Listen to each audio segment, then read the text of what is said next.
All right, come on, last votes. This is the steering wheel we're going to go with, the final choice on our now Lucid Air Dream.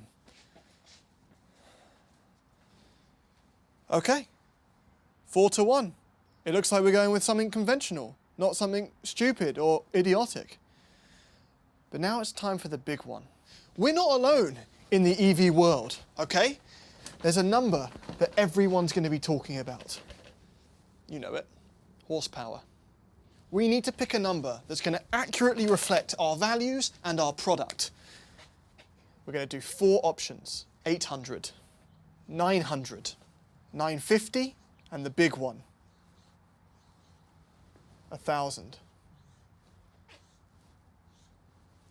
Cast your votes. Adrian, you first, eh? Big one. It's going to mean a lot.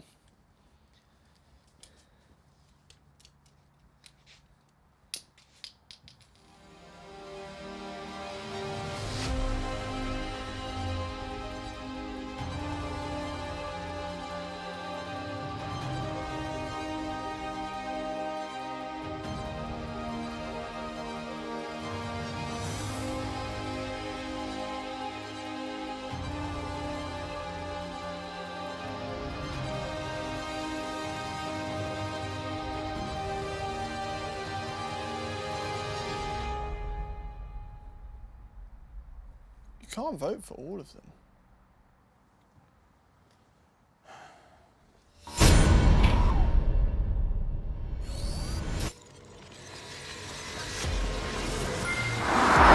You're watching Throttle House. I'm Thomas.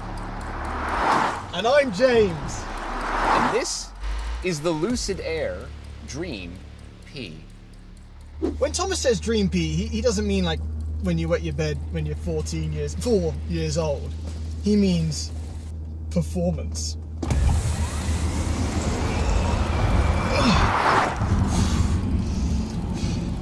So that's 2.5 seconds to 60. And if this is anything like the Plaid, it's relentless from there. It's Act 2 where it keeps going. And it gets to a certain point where, okay, this doesn't match it in 0 to 60, but that power just starts to become pain. And that shouldn't really be a surprise, because the Lucid Air Dream Edition Performance has a skull-crushing 1,111 horsepower, a power number I'm sure they came upon very scientifically. If you're new to Throttle House, we do car reviews, track tests, and quite a lot of messing around. So subscribe and hit the bell.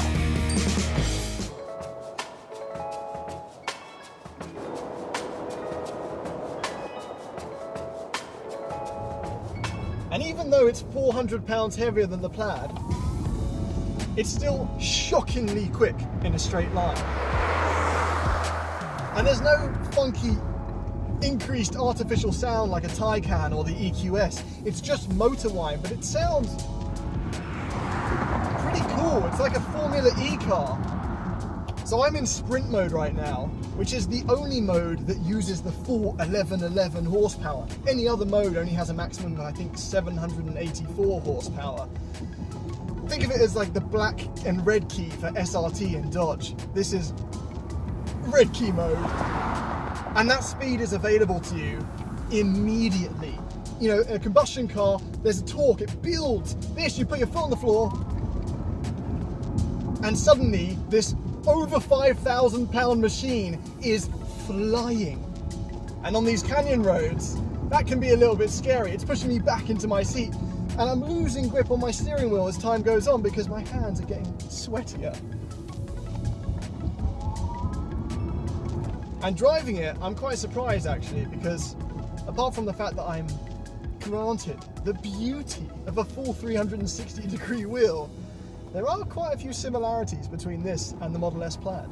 For starters, the current CEO used to be one of the top vehicle engineers for the Tesla Model S, and then he buggered off and set about trying to make the Lucid the ultimate road car, one that could make both Model S owners and even Mercedes S-Class owners think twice about their decision. And in fact, that insane horsepower number is kind of just a byproduct of the size of the batteries, which in this car give the Lucid Air Dream Edition performance an incredible 758 kilometers of range, a number that climbs to 836 kilometers if you get the Dream Edition R. And one of the most important ways for an EV to be efficient is to make it cut through the air, to make it slippery. The more it cuts through, the lower its drag coefficient. And as we all know, drag coefficient is measured as 2 times the drag force over the mass density of the fluid times the flow speed squared times the reference area. Obviously. Can't believe I knocked that out in the first take. Anyway, Lucid have managed to make this have a drag coefficient of 0.2, which makes it the car with the lowest drag coefficient ever. I'm sorry. Did I interrupt you? Well, apparently, I'm doing a video of the Lucid, mate. Why don't you stay in your video? I am in my video. You stay in your video. Stay out of my timeline. This is my timeline! Anyway, as you were. Okay, so the Lucid shares the 0.2 club with the EQS, but unlike the EQS, the Lucid has appeal. So sorry. So, while it might not have the appeal of a Ferrari LaFerrari, that has a drag coefficient of 0.3, so this has a better drag coefficient than pretty much all the supercars. But sitting here now, this feels like a luxury car first, despite its crazy straight line speed. And initial reports of this suggested that it was quite loud on the highway, and I actually haven't got that experience at high speed. What I am experiencing though is a bit of creaking in the rear of the chassis. Maybe it's some panels clicking together, maybe it's a pre-production thing, but it's still not quite good enough in a car that costs $170,000 US. Yeah, have we not mentioned that? That is Taycan Turbo S money. And thankfully, like the Taycan, this starts earlier. The Air Pure, which no, isn't something you plug in to make your washroom smell nicer, starts at just over 100 Canadian or 77,400 US. And you still get the other luxury stuff. Most of it. As with all things like this, and because of how well this drives, I would lean towards whatever, for the money, whatever gets me the most range. Because range becomes the most important thing here, especially while the charging network doesn't match the gas station network. And right now, I'm just driving this, I've switched it to Swift, and the ride, thankfully because it's an EV, the center of gravity is low, so the control is taken care of, so I can just drive it smoothly. And it allows you to do that. The throttle inputs are smooth, coming to a stop, it brakes smoothly. I've put it on creep right now because I don't actually like when it's completely stationary after I let off the brake. I like emulating cars that I'm used to. But over time, I'm converting, and I'm starting to use regenerative braking more and more. But I put it in smooth because this doesn't have air suspension. This has semi-adaptive dampers on coil, and the ride is good. It's soft. It doesn't waft like a Rolls Royce, but it's just smooth. And as a driver, it still leaves me a ton of confidence. So it can do the luxury thing, and absolutely, it can do the straight line stuff as well. But it's also pretty good at stopping. And that's because it has 6 piston brakes in the front, 4 piston brakes in the rear, stainless steel braided lines, a huge gap between the rotor cheeks to dissipate heat, and some clever aerodynamics designed to move temperature away from the brakes, which by the way was done by an ex-Red Bull F1 engineer. And it even comes with the car. It's not a $20,000 optional extra added to the website months after the car was released because people kept crashing them. But that's not an innovation. That's just common sense in a car with over 1,000 horsepower that weighs 5,000 pounds. What is an innovation are the motors, one in the front and one in the back. The motor, differential, and inverter are all together and tiny and weigh just 163 pounds. And they're capable of producing each 670 horsepower. So obviously, they don't weigh very much. So where does the weight come from? Well, batteries, clearly. There's a lot of them.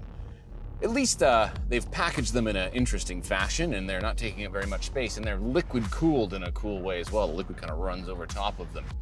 But even then, the car still weighs as much as James said, hundreds of pounds more than a Model S Plaid. So right around the same weight as an Anvil factory. But based on what I'm feeling here, the suspension must be made out of adamantium. Because I cannot believe how well this thing is controlling its mass. Like, you can feel it. You can feel, this is not a Miata, but I can just chuck this thing into the corners and it just goes around the other side. Oh God, it is so ridiculously quick.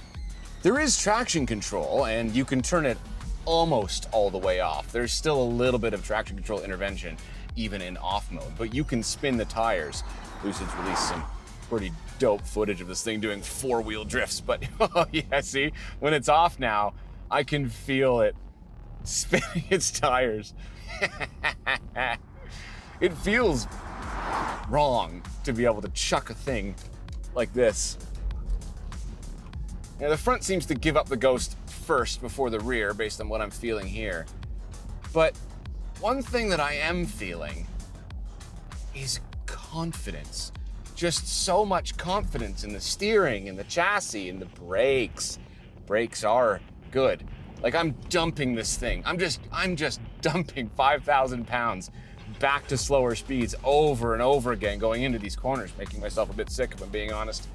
And it's 100% confidence still on the pedal. No softness. Pedal is firm. It's crisp. It's good. This is the most fun EV I've driven since the first time I drove a Tesla Model 3. Having a good time driving this. You can just use the throttle, and you know, there's a little bit of slip coming out of the corner. Yeah. Oh my God, the performance is truly unbelievable. I have an iron stomach, I'll be honest, I don't get sick. I can race for hours in a car, but this car's starting to make me sick because it's just generating so much fore and aft G-forces on the brakes and the throttle that I'm starting to feel a little woozy. Yeah, this is a very well sorted car. Suspension, brakes, power, there's obviously a lot of power. I don't really think that I can critique the way that this drives for, you know, kind of how big and luxurious it is. I don't have any critiques. I mean, there's some creaks. I have some of those. As James mentioned, I can hear them. There's leathers kind of squeaking on itself. There's some plastic panels. This is a semi-pre-production car, so maybe the one that you buy won't be as squeaky. But I can tell you right now that even with that kind of electric motor whine and a little bit of road noise, all I can hear is my heart beating in my ears and squeaky interior. But hey, it's the price of silence, right? All right. Okay. A new player Yes. enters the scene. Yep. A scene which, by the way, It's quite nice. yeah, Yeah. You know, I'm really glad we make the effort to come out to California when we can. It's been 2 years. It was effort. It was like a 15-hour travel day. It was horrendous. But it's not minus temperatures and there's no snow. That is definitely a plus. And the car is quite pretty. Yeah, I mean, I'm going to say anything's pretty right now because I'm like, wow. Well, The mountains. It blends in with the desert mountains Yes. because this is Eureka Gold. Eureka Gold. Yeah, and I've seen people have commented on this. It looks like a kind of like a modern rendition of a Citroen DS. We'll throw a picture up. Oh, yeah, it kind of does. Yeah, very similar. Well, I'm not allowed to not like it because, found out, chief designer of this Yeah. also designed the 4th generation Mazda MX-5, which is argued by few to be the most desirable car. By James of to all be the time. most desirable car of all time. Is that Yeah. true? That's Yeah. awesome. Derek. Okay, they poached a lot of people. There's like a lot of like cool. The CV is pretty impressive. Okay, so I do like the look of this car. I like the look at the front end, and the lights are really, there's some really fancy headlights going on up there, right? We know about there's a gazillion array. There's LED. almost 9,000 LED lights. Yeah, that. And then they're being cooled by the vents here. Yes, those vents are to cool the lights. Well, they also help in achieving that 0.2 drag coefficient, Yes, as that's we right. know. And then this is also doing that. So this is big. Like, while we're here, like, it has to be said. That's a frunk. That is a very big frunk. Yeah. And it's powered on the way down too. If I hold this, watch yourself.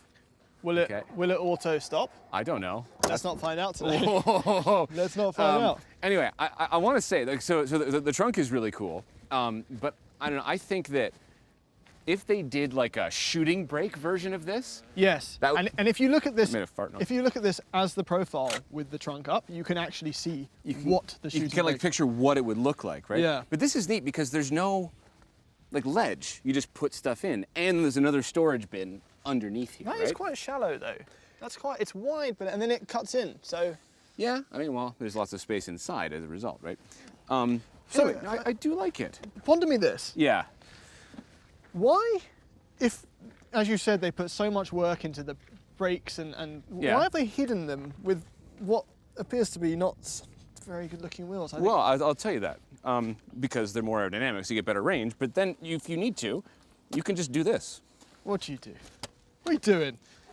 You can't do that. Here, hands out. There you go. Hold that. I don't know how much these are worth, and I don't want to drop them. Right? And now the wheels look friggin' cool. So you can see the massive brakes. I think these wheels look really cool without that on. Much better. Like assuming that you don't lose that much range, I would totally just drive around without them on. Yes. Because I think this looks way cooler, honestly. I'm still tempted, and it's obviously subjective, but I think as far as cool EVs go, Yeah. you know, if the EQS is like here, Uh-huh.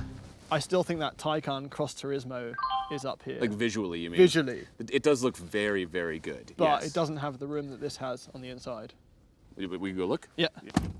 Nah, mate, we got Oh, the soft close soft every close. time. I forget. And we have, these are really interesting, these door I was handles. distracted by the door handles. Yeah. They feel like toy gun triggers in like the best way. It's weird because like you look at it and you go like, oh well, that's just over-engineered, but it's actually very intuitive. You just kind of pull it. and I think that's my biggest top line compliment to this car is you get in Yes. and we haven't had to guess anything. No, it kind of makes sense. Like the menu isn't overcomplicated. There's like this makes me sound so old, but I like how big the icons are. That Like doesn't make you sound old. it does. It's everything's spaced out in a way that kind of makes sense. But on a touchscreen, it matters because when you're bouncing around, Yes. you don't want to have to be super accurate, right? Well, this is the Santa Monica theme interior. So we have, Okay. and so it's like all the light greys. Yeah. I think it's quite, Alcantara. yeah, we got alpaca wool. Alpaca wool. Yeah. This looks like a Scandinavian chair. It does, and we got Yeah. like the Taycan meets Escalade floating Yep. No, it's dash. It's nice. And, And then if you don't like this, yeah, you just swipe that up out of Swipe the that way. up. It's gone. and it's gone, and there's extra Right. space. It's not the most elegant sounding motor in the world, but Pre-production. Pre-production. yeah. And as a result of it being pre-production, this screen to us now, it's a little bit laggy. We've been informed that it will be quicker. Are you getting a massage right now? Yeah. Or did you do a toot?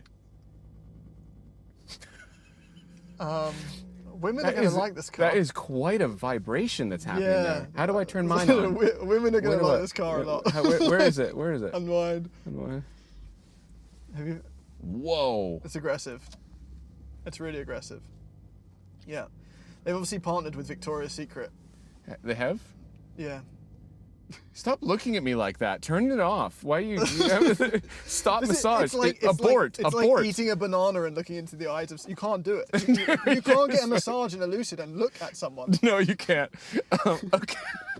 Moving on. And moving on.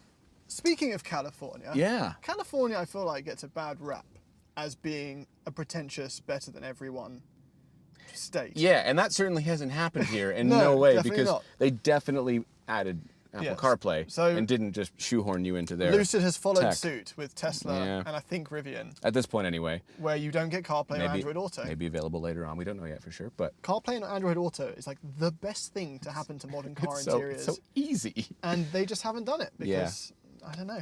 Anyway, thankfully, were you to use the in-car deck, it's quite intuitive and it's quite easy to use. It is, as I search. One thing I do like is that, what are you doing? I'm trying to find a way to move. You click this, okay? You click the car icon, and then you click the steering wheel icon, and then you can adjust. That is 2 Right. clicks, I will say, but it is there and it is adjustable. In, out. This shake it- is the shake it all same about. as a Tesla, kind of, really. Yeah, and what's nice, well, actually, there's a bit of Porsche going on here because they have blocked certain things Yeah, I know, I saw with that. the steering wheel. I don't think you can get away with that unless these lines absolutely follow the curvature. But that of would the never wheel. happen because people have different driving positions, so they're kind of stuck with it no matter what, right? Yeah. Dashboard is cool, nice and clean and simple. I like the Air logo on the side, that's neat. And we have this massive glass roof. Yeah, I mean, people have said that it's the largest single pane glass windscreen, but Is it? I don't. The Tesla Model X felt I swear it was longer. bigger, yeah. Anyway. And also, the Tesla Model X has these come in from the A pillar. So that it's completely clean? It's completely clean. Yeah. So I don't know if maybe there's legislation that's changed or something. Oh, maybe. Because this isn't as clean out here. This looks like an iPad. These float cover. weirdly. Yeah. So the back seats, have to say, they are big. They are big, big, big. Worlds away from a Taycan. Oh, yeah. Yeah. In terms of headroom, there's not a ton of headroom back there, but it's good. You could be over 6 feet and still sit. And it's got that glass roof.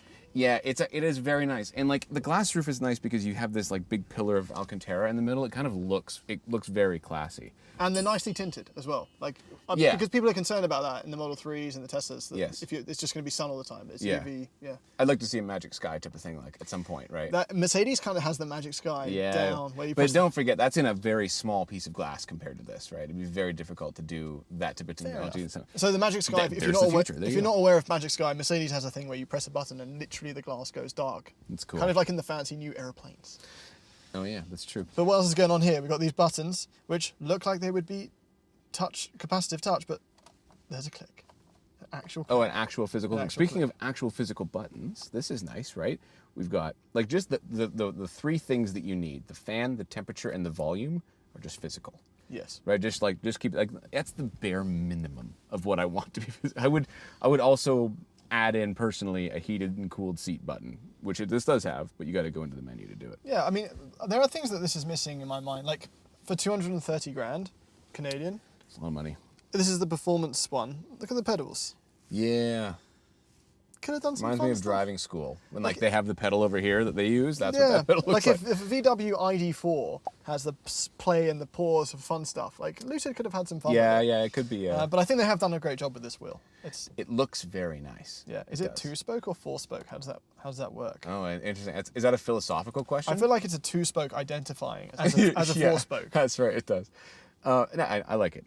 Listen, there's not a whole lot more I need to talk about this interior. I think it's intuitive. I think it's simple enough, nice. It's easy to figure out, do on Apple CarPlay. But what I kind of want to do is can we zoom out and kind of see how this fits in, because it's expensive. Yeah, well, that's Right? what they've done. They've zoomed out, right? Because this is California proud, Santa Monica. We've got the California Bear on here. Proudly made in Arizona. In Arizona. All right, let's talk about it. Okay. Every Tesla enters the world with a trust fund in the form of the supercharger network.